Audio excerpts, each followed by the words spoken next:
Do'stlar, bugun man mana kreativga qanday o'tkazish va o'tkazmaslikni o'rgatamiz. Qani, let's go. Birinchi bo'lib, agar agar ikkinchi bo'lib o'tkazmoqchi bo'lsangiz va kreativ o'tkazish. Play'ning qalamchi bo'lsa, yozuvlar bo'lsa, kreativ o'tkazadi. Sizlar xayr, shunaqa videolar kerak bo'lsa, bemalol kommentariyada fikringizni bildirib like obuna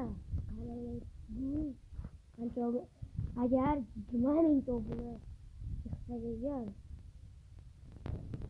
men sizlarga bir ajoyib narsani yasab ko'rsataman, albatta.